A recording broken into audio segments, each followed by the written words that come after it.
जय हिंद दोस्तों। आज के इस वीडियो में हम लोग क्वेश्चन नंबर 9 से हल करना सीखेंगे। तो देखिए 9 नंबर क्वेश्चन दिए गए हैं। दो खंभा 13 मीटर और 7 मीटर ऊंचे हैं और समतल जमीन पर ऊर्ध्वाधर खड़े हैं। यदि इनके पादों के बीच की दूरी 8 मीटर है तो उनके सिरों के बीच की दूरी ज्ञात करनी है। ठीक है, तो क्वेश्चन नंबर 9 लिख दी। एक खंभा कितना का है? 13 मीटर का है। तो इस खंभा की यहाँ से यहाँ तक ऊंचाई 13 मीटर होगा। और एक दूसरा खंभा कितना है? 7 सेंटीमीटर का है, सॉरी 7 मीटर का है। तो एक 7 मीटर का खंभा लेते हैं। चलिए 7 मीटर का खंभा होगा। ठीक है, अब क्वेश्चन में क्या बोला है? इनके सिरों के क्वेश्चन में बोला है यदि इनके पादों के बीच की दूरी कितना? 8 मीटर। तो जो दोनों खंभा है इनके पाद की दूरी कितना दी है? 8 मीटर दिया गया है। तो हमसे क्वेश्चन बोला है ये वाला खंभा का सिरा और ये वाला खंभा का सिरा क्या निकलना है? दूरी निकलना है। तो इसको हम लोग मिला देते हैं। अब एक काम करते हैं, इसके सामने से हम क्या करेंगे? चेन खींच लेते हैं ऐसे। तो देखिए समकोण त्रिभुज बना लिया। ठीक, तो जब ये आपका 8 का है तभी कितना का होगा? 8 का होगा। और यहाँ से यहाँ ये 7 का है तभी यहाँ से यहाँ कितना का हो जाएगा? 7 का हो जाएगा। तो इसको ए मानिए, इसको बी मान लीजिए और इसको सी और डी ई। ठीक है, जब यहाँ से यहाँ 7 है तो 7 में से 13 में से जब आप 7 घटाइएगा तो ए बी निकल जाएगा। ए बी कितना का हो जाएगा? 6 का हो जाएगा। तो अब ना आप जोड़िएगा तो 13 मीटर पूर्ण जाएगा खंभा की ऊंचाई। ठीक है, तो 13 में से जब 7 घटेगा तो ए बी निकल जाएगा 6। तो देखिए हम लोग क्या निकलना हमको? दोनों सिरों के बीच की दूरी क्या मान है? ए ही है दोनों सिरों के बीच की दूरी। तो इसको x मान लेते हैं। ठीक है, तो देखिए समकोण त्रिभुज लिखेंगे। समकोण त्रिभुज ए बी सी में, समकोण त्रिभुज ए बी सी में। ठीक है, तो यहाँ पे देखिए p का मान दिया गया है और b का मान दिया गया। हमको निकालना क्या है? ये वाला। तो कर्ण निकालने का फॉर्मूला क्या होता है? कर्ण निकालने का जो फॉर्मूला होता है रूट के अंडर लंब का स्क्वायर प्लस आधार का स्क्वायर होता है। ठीक है, कर्ण निकालने का फॉर्मूला यही होता है। तो यानी ए ही बराबर हो जाएगा रूट के अंडर लंब। तो लंब कितना है? यहाँ से यहाँ देखिए 6 है तो 6 का स्क्वायर करेंगे। आधार कितना है? 8, तो 8 का स्क्वायर करेंगे। ठीक है, अब आगे देखिए 6 का स्क्वायर कितना हो जाएगा? 36 हो जाएगा। 8 का स्क्वायर कितना हो जाएगा? 64 हो जाएगा। जब दोनों को जोड़िएगा तो 100 आ जाएगा। 100 का वर्गमूल कितना होता है? 10 होता है।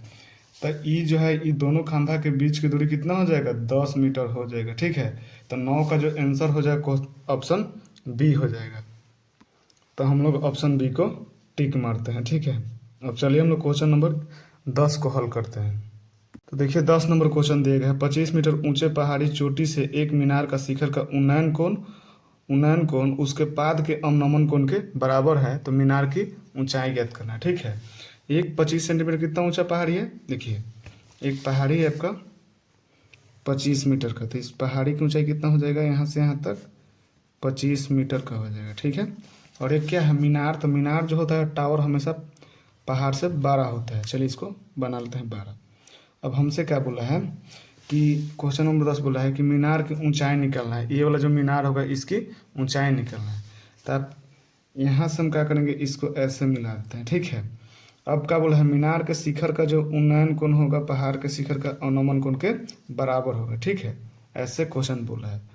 इसको आप ऐसे मिला दीजिए। इसका जो मीनार के शिखर का उन्नयन कोण होगा पहाड़ के अवनमन कोण के बराबर होता है। अगर ये थीटा होगा तभी कितना होगा? थीटा होगा। जब ये थीटा होगा तो क्या होगा? ये थीटा होगा। तो एक काम करते हैं, इसको ए मानते हैं, बी मानते हैं, सी मानते हैं, डी हो जाएगा, ये वाला ई हो जाएगा। देखिए यहाँ से यहाँ कितना दिया है? 25 मीटर दिया है तभी कितना का हो जाएगा? 25 मीटर का होगा यहाँ से यहाँ तक। ठीक, हमको निकालना है मीनार की ऊंचाई। तो मीनार की जो ऊंचाई होगा ए सी हो जाएगा, ए सी हो जाएगा, क्योंकि यहाँ से यहाँ तक की ऊंचाई निकालना है हमको मीनार की। ठीक है, मीनार की ऊंचाई ए सी हो जाएगा। तो हम लोग क्या करते हैं? ई वाला पार्ट को ए बी को एक्स मान लेते हैं। ठीक, और डी सी को क्या मानेंगे? वाई। जब ये वाला पार्ट वाई होगा तभी क्या होगा? वाई होगा। ये आपका समकोण त्रिभुज बनाएगा और यहाँ भी समकोण त्रिभुज बनाएगा। तो पहले हम लोग इस त्रिभुज में हल करते हैं। तो लिखेंगे कि पहले लिखेंगे माना कि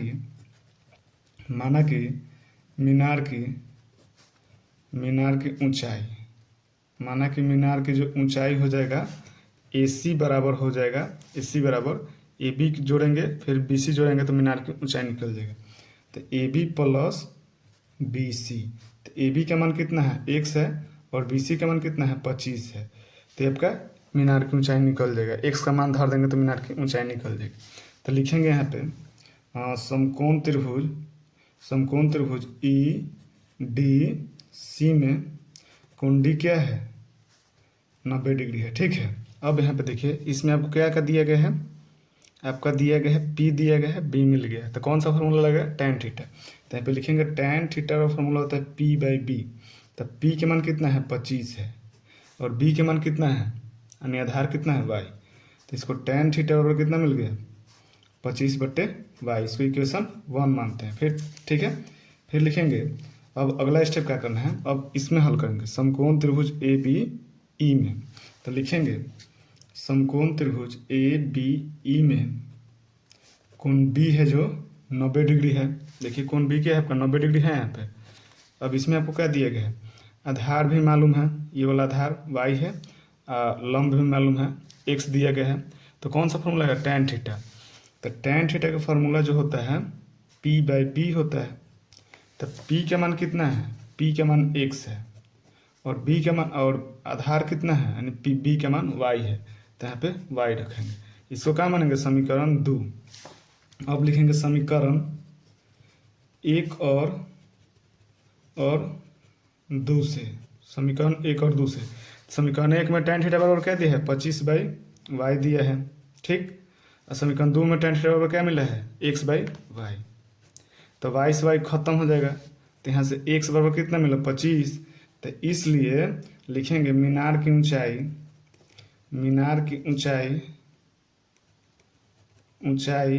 बराबर क्या माने थे, AC। तो AC बराबर क्या हो जाएगा, AB प्लस कितना, BC को जोड़ देंगे तो मीनार की ऊंचाई निकलेगा। तो AB का x का मान कितना मिला, 25 मीटर, यहाँ पे देखिए मिला। तो यहाँ 25 लिखेंगे, और BC का मान कितना है, यहाँ से है 25। तो इसको भी जोड़ देंगे, 25 कितना हो जाएगा, 50 मीटर मीनार की ऊंचाई। यही आंसर। तो क्वेश्चन नंबर 10 का ऑप्शन क्या हो जाएगा, B हो जाएगा। अब हम लोग क्वेश्चन नंबर 11 को हल करते हैं। तो यहाँ पे देखिए 11 नंबर क्वेश्चन दिया गया है, भूमि के एक बिंदु से जो मीनार के पाद बिंदु से 30 मीटर दूरी पर है, तो मीनार के शिखर का उन्नयन कोण 30 डिग्री है, तो मीनार की ऊंचाई होगी। ठीक है, ये आपका मीनार है, इसकी ऊंचाई ज्ञात करनी है। इसके पाद बिंदु से कितने मीटर की दूरी पर है, 30 मीटर की दूरी पर कितना डिग्री कोण बना रहा है, 30 डिग्री का। तो यहाँ पे हम लोग लिखेंगे 30 डिग्री का कोण बना रहा है। ठीक है, चलिए 30 डिग्री कोण बनाते हैं, इसको मानते हैं A, इसको B, इसको C। ये कितना 90 डिग्री का होगा। हमको क्या निकलना है, मीनार की ऊंचाई। तो मीनार की ऊंचाई ये वाला होगा। ठीक, तो लिखेंगे माना कि मीनार की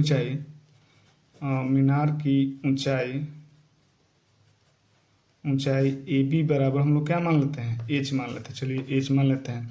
अब यहाँ पे देखिए आपका P का मान H है, B का मान कितना है, 30। तो कौन सा फॉर्मूला लगेगा, tan थीटा। तो लिखेंगे समकोण त्रिभुज ABC में कोण B आपका 90 डिग्री है। फार्मूला तो लगेगा tan थीटा, क्यों, क्योंकि P का मान है दिया है और B का भी मान दिया है। तो tan थीटा का फॉर्मूला P/B होता है। P के मान कितना है, H है, B के मान कितना है, 30। अब यहाँ पे tan थीटा की जगह कितना रखेंगे, 30 डिग्री कोण दी है, तो थीटा का tan थीटा जगह tan 30 डिग्री रखेंगे, और H/30 हो जाएगा। tan 30 के मान 1/√3 होता है, बराबर H/30। 3 गुना करेंगे तो इधर कितना, √3H हो जाएगा, बराबर में 30 हो जाएगा। तो इसलिए H बराबर हो जाएगा 30/√3। अब इसका हम लोग परिमेयकरण कर देंगे √3/√3 से। तो ऊपर गुना कीजिएगा तो कितना आ जाएगा, 30√3 आ जाएगा, और नीचे में कितना आ जाएगा, जब रूट में रूट से गुना करते हैं तो सेम आता है। तो √3 गुना √3 कीजिएगा, √3 गुना √3 करेंगे तो 3 निकल के आएगा। तो यहाँ पे कितना हो जाएगा, 3 काटिएगा तो कितना हो जाएगा, 10। तो H बराबर का मिला कितना, 10√3। तो मीनार की ऊंचाई कितना हो जाएगा, 10√3। तो क्वेश्चन नंबर 11 का सही जवाब होगा ऑप्शन B हो जाएगा। ठीक है, अब हम लोग क्वेश्चन नंबर 12 को हल करते हैं।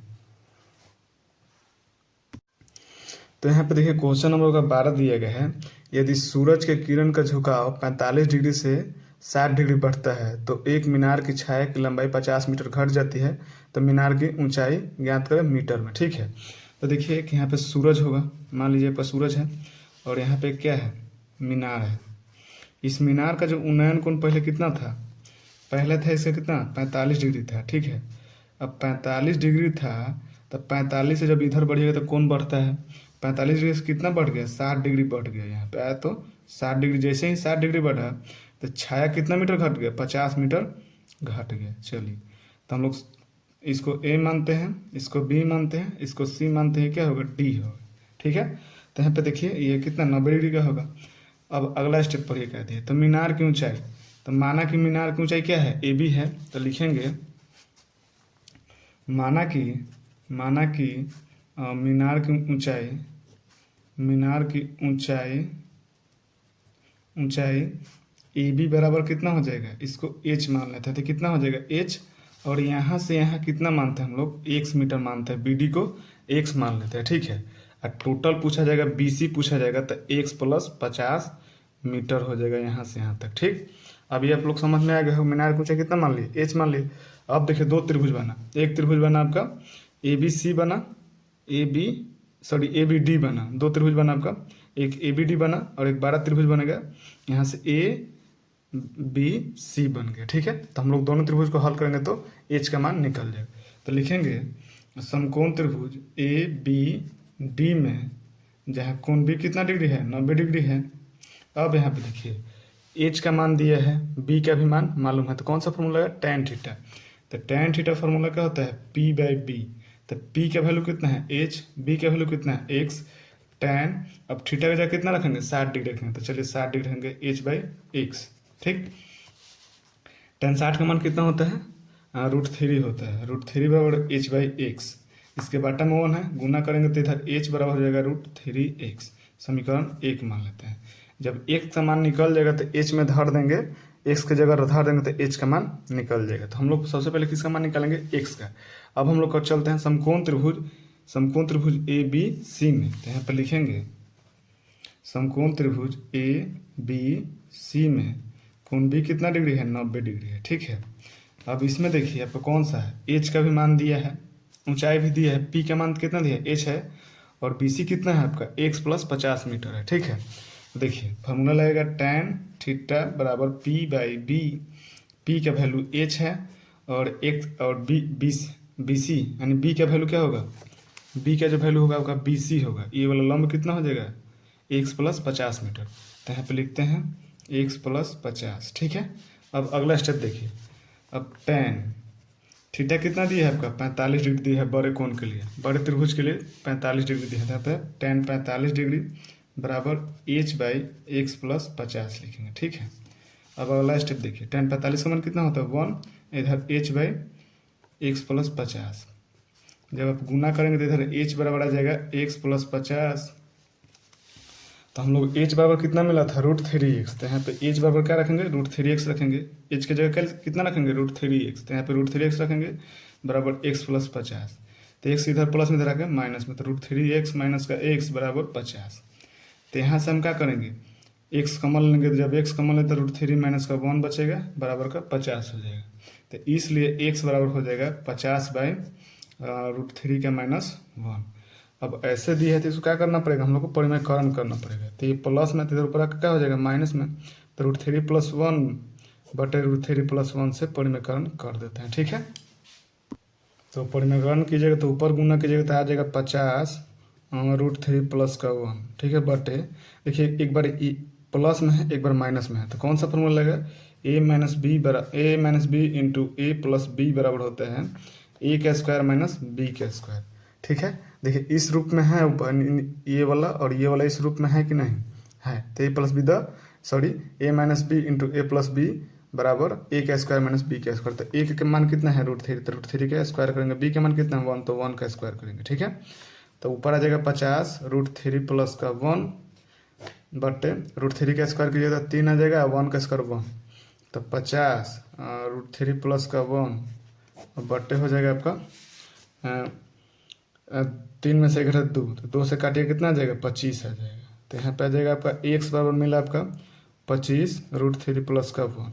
तो हमको क्या निकलना था, मीनार की ऊंचाई। तो यहाँ पे लिखेंगे अतः मीनार की ऊंचाई बराबर हो जाएगा आपका, मीनार की ऊंचाई बराबर क्या हो जाएगा आपका, तो यहाँ पे देखिए मीनार की ऊंचाई कितना मिला था, h बराबर √3x मिला था। तो यहाँ पे लिखेंगे h बराबर 3x। तो x का वैल्यू कितना मिला है आपका 25 गुने ₹25 इंटू √3 प्लस 1। तो यहाँ पे x की जगह रखेंगे 3 गुने 25 √3 प्लस का 1। ठीक है, अब एक काम कीजिए 25 को इधर करेंगे गुने √3 करेंगे √3 प्लस का 1। तो √3 को क्या करते हैं अंदर भेज देते हैं। तो 25 इंटू √3 में √3 से गुना करेंगे तो 3 आ जाएगा, प्लस का चिन्ह प्लस देंगे और √3 गुने 1 क्या आ जाएगा √3। यही आपका आंसर हो जाएगा। तो मीनार की ऊंचाई कितना हो जाएगा 25 इंटू 3 प्लस √3 आंसर होगा। तो क्वेश्चन नंबर 12 का सही जवाब होगा ऑप्शन डी हो जाएगा। तो हम लोग ऑप्शन डी को टिक करते हैं। अब हम लोग क्वेश्चन नंबर 13 को हल करते हैं। तो यहाँ पे देखिए क्वेश्चन नंबर 13 दिया गया है, सूर्य का उन्नयन कोण जब किसी सीधे खड़े खंभों की छाया और उसकी ऊंचाई बराबर होगा तो सूर्य का उन्नयन कितना होगा 45 डिग्री होगा। तो 13 का ऑप्शन बी हो जाए। देखिए कैसे होगा, मान लीजिए यहाँ पे सूरज है और एक खंभा खड़ा हुआ है। जब इसका प्रकाश पड़ रहा है तो इसके खंभा की क्या दिया है लंबाई और खंभा की ऊंचाई और उसकी छाया की लंबाई आपस में क्या है बराबर है। तो सूर्य का उन्नयन कोण होगा तो 90 डिग्री का होगा। इसको ए मानते हैं, इसको बी मानते हैं, इसको सी मानते हैं। तो सूर्य का उन्नयन कोण क्या मानते हैं थीटा। तो लिखेंगे माना कि सूर्य का उन्नयन कोण बराबर थीटा मान लिए। ठीक है, थीटा मान लिए हम लोग। अब क्या करना है, इसकी जो खंभा की जो ऊंचाई और छाया की लंबाई क्या है आपस में क्या बोला है बराबर बोला है। तो जब इसको आप 1 मानेगा तभी कितना हो जाएगा 1 हो जाएगा। अब देखिए जब आपको पता है कि P और B का मान दिया रहेगा, P का मान भी दिया है B का मान भी दिया है, तो कौन सा फॉर्मूला रहेगा tan थीटा। तो tan थीटा का फॉर्मूला क्या होता है P/B। तो P के वैल्यू कितना है 1, B के वैल्यू कितना है 1। तो tan थीटा बराबर 1 में 1 से भाग तो 1 आएगा। तो tan कितना का मान 1 होता है, इधर tan है तो इधर tan में सोचना पड़ेगा। तो tan थीटा बराबर tan 45 डिग्री का मान 1 होगा। तो देखिए tan से tan हट जाएगा, थीटा का मान कितना मिल रहा है 45, इसलिए थीटा बराबर कितना हो जाएगा 45 डिग्री। तो लिखेंगे अतः सूर्य का उन्नयन कोण बराबर हो जाएगा 45 डिग्री। तो 13 का सही जवाब होगा ऑप्शन हो जाएगा आपका बी हो जाएगा। अब हम लोग क्वेश्चन नंबर 14 को हल करते हैं। तो देखिए क्वेश्चन नंबर 14 दिया गया है, यदि H1 तथा H2 ऊंचाई के दो मीनार के पादों को जोड़ने वाली रेखा के मध्य बिंदु पर मीनारों द्वारा क्रमशः 60 डिग्री तथा 30 डिग्री का कोण बनता है तो H1/H2 क्या होगा। ठीक है, तो मान लीजिए कितना एक H1 का खंभा है, चलिए H1 इसको मारते हैं इसकी ऊंचाई, और एक कितना है एक H2 है और इसकी जो खंभा की ऊंचाई कितना दी है H2 ही दिए गए। और इनके जो पादों को जो जोड़ रहा है, चलिए इस पाद को जोड़ दिया, इसके मध्य बिंदु पर H2 कितना बना है H2 बना रहा है 30 डिग्री का, H1 कितना कोण बना रहा है 60 डिग्री का कोण बना रहा है। यही आपसे क्वेश्चन बोला है। तो इसको ए मानिए, इसको बी मानिए, इसको सी मानिए, डी ये हो जाएगा। ये आपका समकोण त्रिभुज यहाँ बनेगा और ये यहाँ बनेगा। तो इसमें देखिए आपका जो क्या बोला है मध्य बिंदु, जब भी मध्य बिंदु होगा तो आपस में क्या हो जाए ये BC भी बराबर होगा CD भी बराबर होगा। जब आप इसको x मानते हैं तभी कितना हो जाएगा x हो जाएगा। ठीक है, तो सबसे पहले लिखेंगे सबसे पहले क्या करना हम लोग को, देखिए समकोण त्रिभुज लिखेंगे। यहाँ पे समकोण त्रिभुज ABC में कोण C कितना है, सॉरी कोण B कितना है 90 डिग्री है। तो यहाँ पे देखिए P का मान दिया गया है, B का मान दिया है, तो कौन सा फॉर्मूला लगेगा tan थीटा। तो tan थीटा का फॉर्मूला क्या होता है P/B। तो P का मान H1 है और B का मान कितना है x है। ठीक है, तो tan थीटा का कितना दिया है 60 डिग्री, यहाँ पे 60 रखेंगे। H का मान कितना H1/x। तो यहाँ पे देखिए tan 60 डिग्री का मान कितना है √3 बराबर हो जाएगा H1/x। इसके में बाटा में 1 है, इधर गुना करेंगे तो H1 बराबर हो जाएगा √3x। इसको इक्वेशन 1 मानते हैं। अब अगला त्रिभुज में देखिए, त्रिभुज क्या करेंगे EDC में, तो लिखेंगे समकोण त्रिभुज EDC में कोण D जो है 90 डिग्री का है। ठीक है, कोण D कितना 90 डिग्री का है। तो इसमें भी देखिए ये आपका BC दिया गया है, यानी आधार दिया गया है x और लंब क्या दिया है H2 दिया गया है। जब भी आपको लंब और आधार दिया तो कौन सा फॉर्मूला tan थीटा। तो लिखेंगे tan थीटा बराबर फॉर्मूला होता है P/B। तो P का वैल्यू कितना है H2 है, तो यहाँ पे H2 रखेंगे। P का वैल्यू H2 दिया गया, अब B का वैल्यू कितना है x। अब यहाँ पे देखिए tan tan लिखेंगे और थीटा का जगह कितना दिया है 30 डिग्री दिया है, यहाँ पे 30 लिखेंगे बराबर PH2/x। तो यहाँ देखिए tan 30 का मान कितना होता है 1/√3 होता है बराबर H2/x। तो गुना करेंगे, तिर्यक गुना करिएगा, जब भी तिर्यक गुना करेंगे तो इधर क्या आ जाएगा √3 गुना h करेंगे तो H2√3 आएगा, यही आएगा गुना करने में बराबर x। तो यहाँ से बोल दीजिएगा कि केवल आपका H2 बराबर हो जाएगा x/√3। इक्वेशन कितना मानते हैं 2। हमको क्या निकलना है H1/H2 का अनुपात निकलना है। तो H1 का वैल्यू कितना था √3x, यहाँ पे क्या रखेंगे √3x, और H2 का वैल्यू कितना है x/√3। जब ये आपका √3x ये क्या चीज में है बोलिए भाग में है, तो गुना में चेंज होगा तो ऊपर √3 चल जाएगा, नीचे में x आ जाएगा, तो x से x कट जाएगा, अब ऊपर आ जाएगा आपका √3 गुना √3 है बटे में 1 आ जाएगा। तो जब भी आप √3 में √3 से गुना करेंगे तो 3 आ जाएगा बटा 1, तो इसको अनुपात में लिखा तो 3:1 हो जाएगा आंसर। तो 14 का जो सही जवाब होगा ऑप्शन हो जाएगा। देखिए 3 किस में 1 दिया गया है, तो ऑप्शन ए में दिया है, तो ऑप्शन ए हो जाएगा। तब हम लोग क्वेश्चन नंबर 15 से नेक्स्ट वीडियो में हल करेंगे। तब तक के लिए जय हिंद।